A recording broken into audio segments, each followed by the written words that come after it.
Good morning, good afternoon, or good night to all of the principals from IASP. My name is Amy Boone, and I serve as the principal of Southport High School. I am here to share information about developing a locally created pathway. So I'm going to get rid of my picture off the screen so you can see the link. I have the presentation link, so all of the information is linked in the presentation. The QR code is also there so you can view at your convenience. So I'm going to discuss today who is Perry Township and why we kind of had a need for developing a locally created pathway.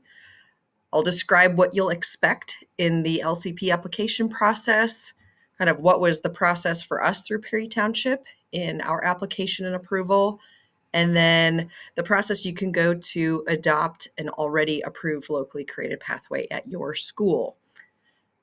So let's get started. So for those of you who are not familiar with Perry Township Schools, we are just on the south side of Indianapolis.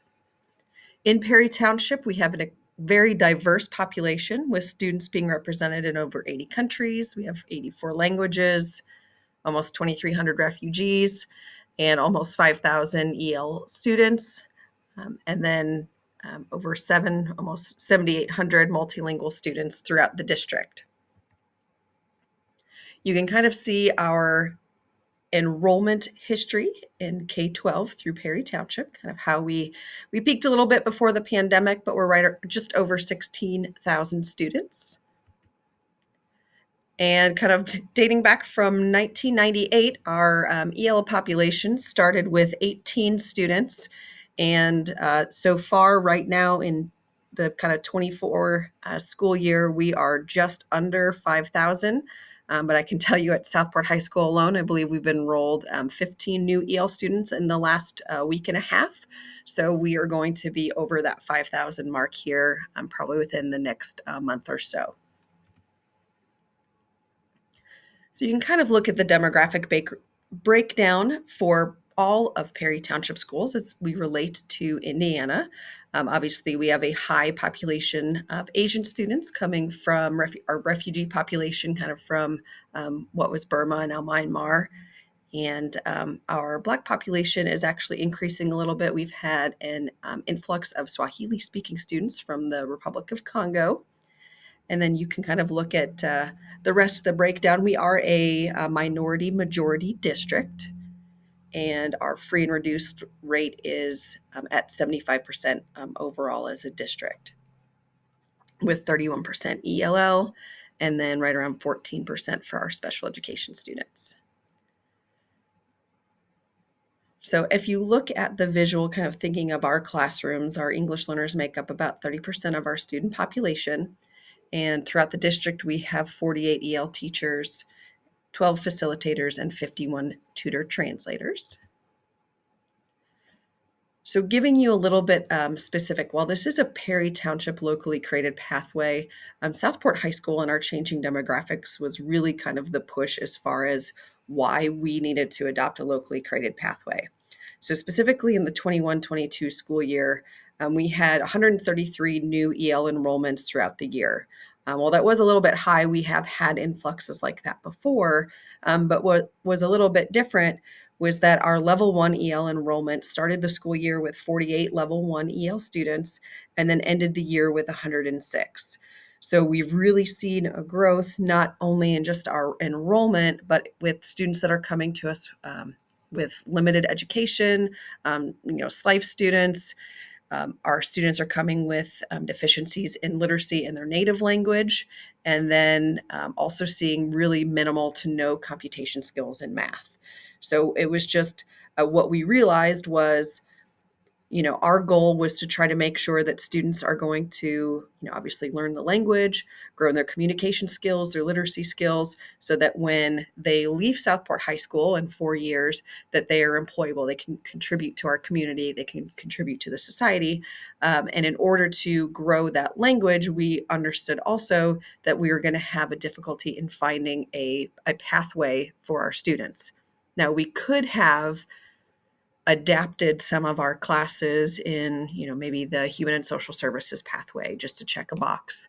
but we also recognized that doing that was not going to really prepare our students for what they need.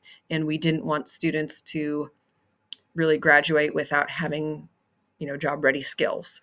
So that was kind of all of the data, us as a district, us as a school, that we really saw that we needed to create something that will help support our English language learners.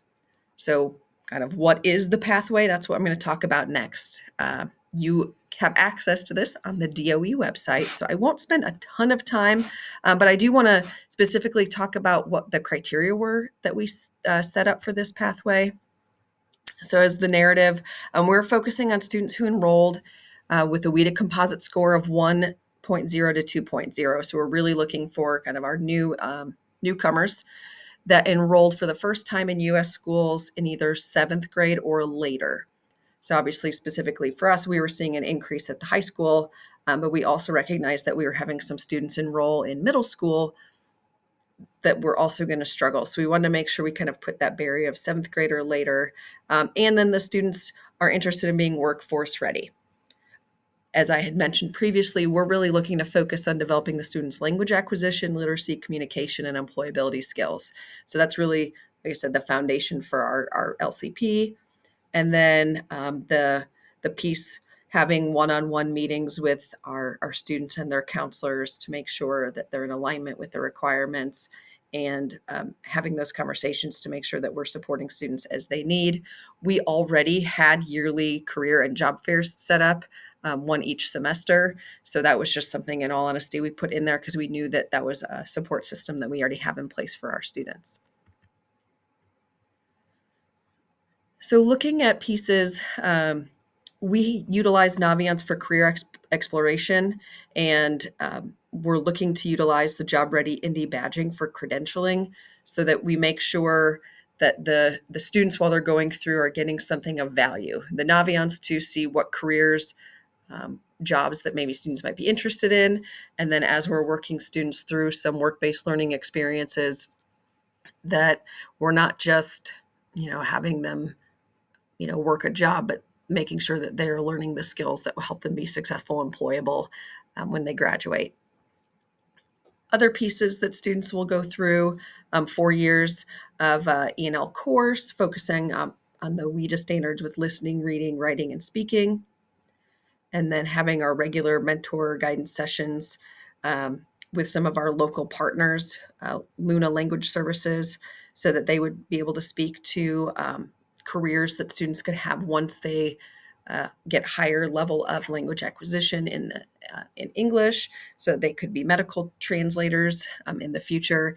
Indie Staffing is a local partner that said that they would do mock interviews, review resumes, help support our students. And then other local businesses, we're going to participate in our job fairs and career exploration pieces that we had available for our students.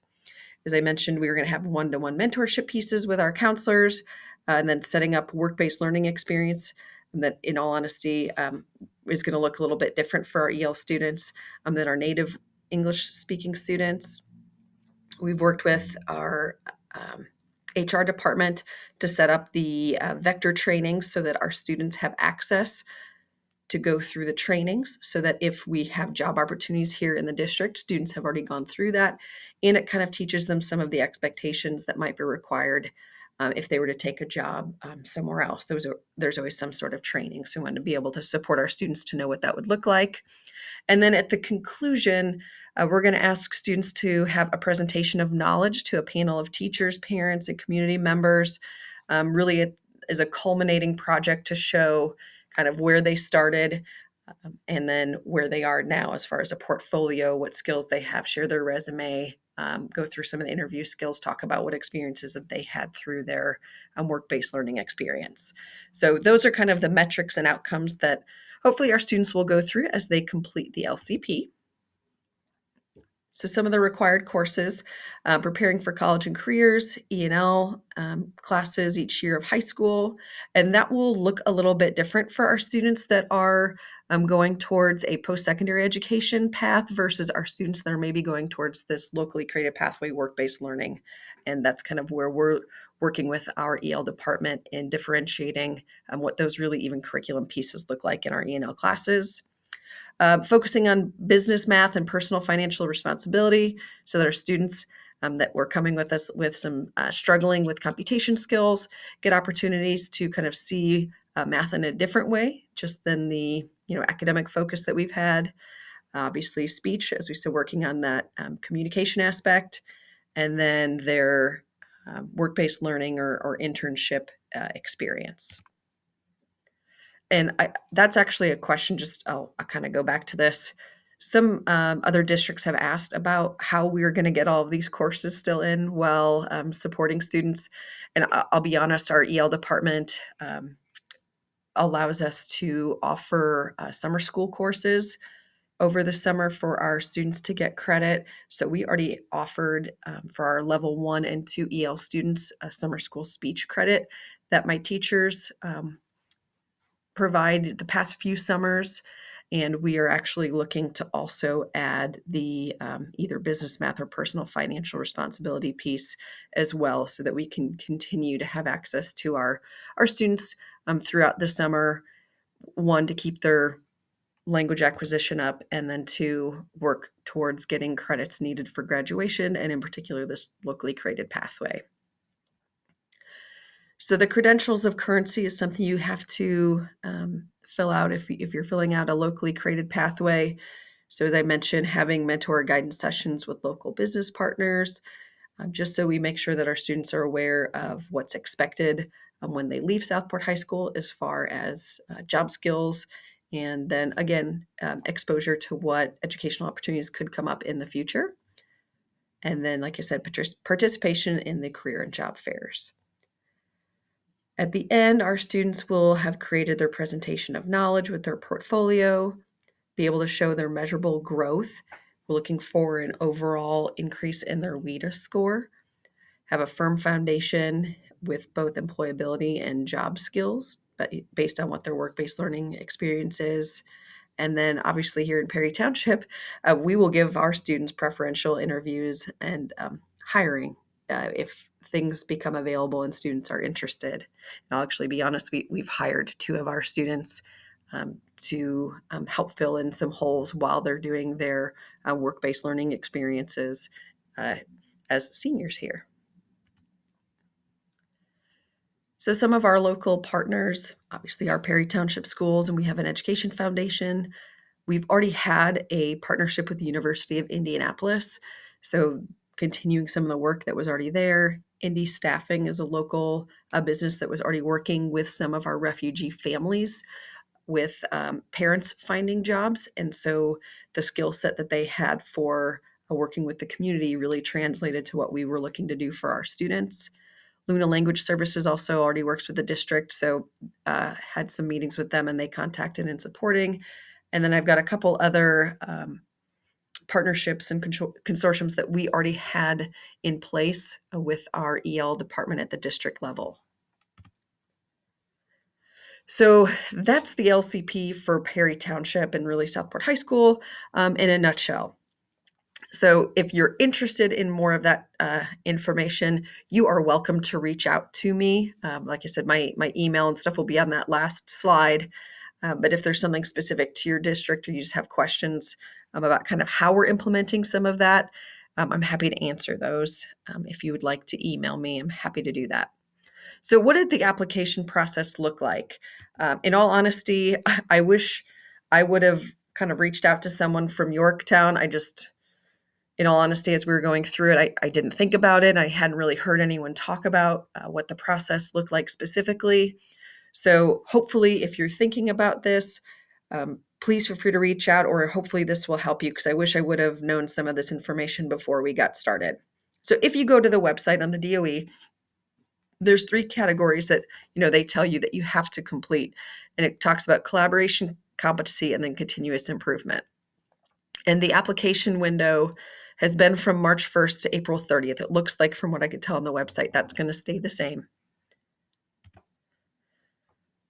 But what you don't have access to is the actual JOT form that asks the specific questions and has the exact format. So what I did to kind of help organize that was when the jot form opened, I took snips from the jot form just so that I could kind of organize and have everything there, not really thinking that that could actually be a nice resource for people in the future. So if you click on the image here, it will go to the jot form that specifically says and goes through the process that you would have to fill out. For me, there were some specific questions that I wish we would have known beforehand, because really we worked as a committee in Perry Township helping develop some of this. But then filling out the job form comes, there's one person that really has to do that. And that kind of fell on my shoulders. And I wish I would have had access to it earlier for more time to collaborate as a group. So if you're thinking about it, I highly recommend looking at that document. So what were some questions to kind of consider for us? It was like, what's our need? And that's what I would say for you. Like, what specifically is the need for you and your school and your students so that you can make sure you're helping them reach graduation? And then not just graduation, but so that really what we're doing in the 4 years that we have them is helping them prepare to be successful. So, it's an ever-changing world. There's a lot of different pieces. Like, what is the need for you? So for us, like, thinking about, like, do you have a population that's falling short and struggling to reach graduation? And then how could we support the need? What skills do our students need to be successful? So these are just kind of questions that we were thinking. And then what's the community need that can be met? So like, what specifically then are jobs or careers or openings or things that we have within our community that we can then have that are mutually beneficial for us as a school, for our students, and then for our community? So who are partners? Who can you kind of reach out to help support and really get some of the information?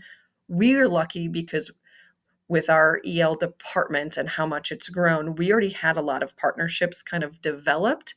If you see a need and it's something new and maybe you don't have those partnerships, this might be something that you have to work with a group or committee to kind of find. Looking through, if you want more information about the process, we have everything linked here, but if you go to the DOE website and click on the grad pathway requirements, this piece will pop up and all of these links are here. We've also linked them on our presentation. So feel free to kind of look through. I mean, I watched the WebEx, I read the rubric, looked at all the guidance and kind of the process. So I looked through that. So I would recommend, if this is something you're going to do, make sure you read up on it so that you have that background. But then also, like I said, in conjunction, really look through that JOT form. Okay, so you go through all this. What does the process actually look like? So you've created it. We had a committee. We developed, found what our need was, kind of identified what supports could look like, had our college our university partner, local businesses, figured out what courses we were going to do, filled out all that JOT form. Okay, now it's submitted. Yay! Could breathe, celebrate. Make sure you give yourself time to do that. Like I said, March 1st, April 30th. So what do you do? So you submit that, make sure you know it's on the JOT form. Oh, one other thing, you do need letters of recommendation. So that was a piece we scrambled a little bit at the end because we had talked to all of our community partners, but I didn't realize you had to attach letters from your community partners clarifying what their role is going to be in your LCP. So as you're having that communication and maybe some of those meetings, if you know that ahead of time, maybe when you're meeting with them, ask for that letter in advance so that you have everything prepared before you even look to submit or you're trying to finalize. It will take time, so make sure that you're planning for all of this, the collaboration within your district with the community partners, and so on. So looking through, as I said, this was the application we have the blank copy, but this is actually our responses too. So as I submitted, I then also took snips of the form so that I could share with our district personnel exactly what I put in our application. So once it was submitted, we were then reached out and contacted by the Department of Ed to discuss our submission. So we had a virtual meeting that we had, really like our district committee that had worked with it, meeting with some DOE personnel. And really it was just kind of explaining our need. some of the background I explained in the earlier slides. And then really for us, asking some clarifying questions on how ours was different than the Evolution Towards Employability locally created pathway from Yorktown. And really shout out to them, because theirs was the reason why we recognized that we could submit something like this. And really kind of clarifying, are we submitting a new pathway, or could we just take the Evolution Towards Employability and just make modifications? And so we really then had to justify the difference between the two moving forward. So what they asked us to do was we talked about it, but then they asked us to submit specifically. So kind of what we did is we took the Yorktown DOE document that I had kind of gone through with ours and with you earlier, and then snipped on how ours was going to be different. So if you're curious how we answered those questions, you can link the document here on that image that really explained, like, here was what Yorktown said, here's how ours was different and why, kind of, again, being that basis for us that we were looking at the literacy and communication skills along with the job ready. We felt like that was a difference enough, but that was kind of a common thread. But feel free to look through that if you are curious yourself. So after we went through and kind of had that discussion, provided that documentation, answering some clarifying questions, then we found out we were approved. So we were invited to attend the State Board of Education meeting where they could ask any questions. And then our locally created pathway was approved.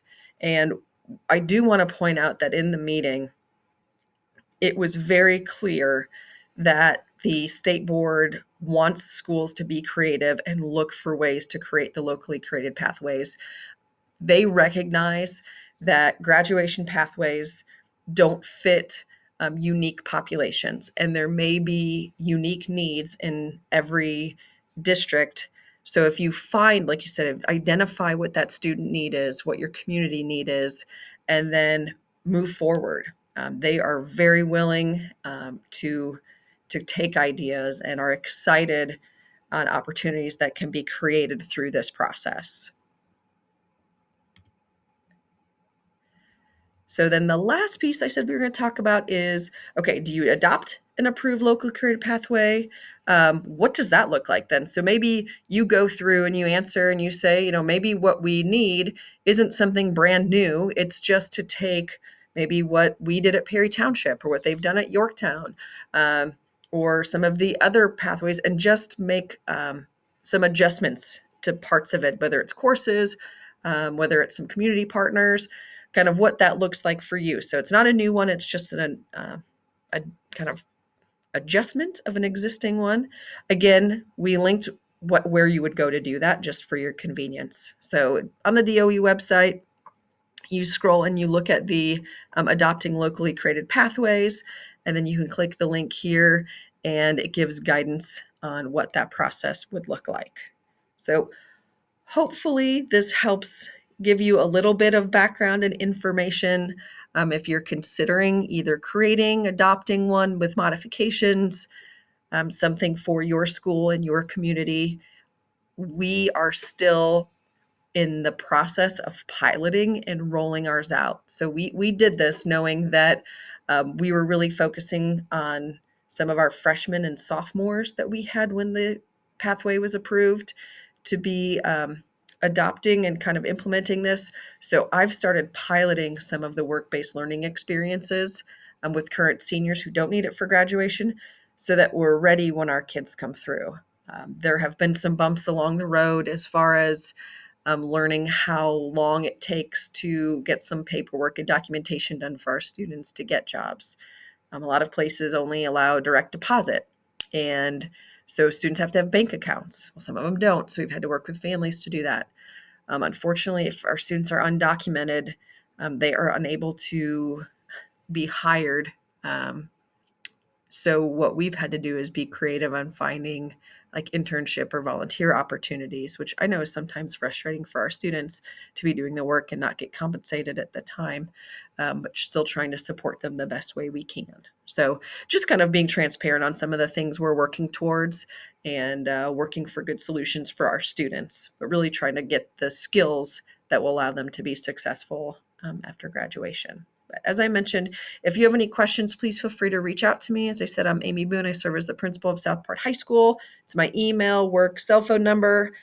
You are more than welcome to reach out. Brian Knight is going to be at the conference. He was not able to record with me, but he was the principal last year as we worked through this. So he is still working at the district at central office. So feel free to reach out to him as well, either email, work, or cell if you have questions. And I hope everyone has a fantastic rest of your school year. Keep rocking it. Thank you very much. Peace out.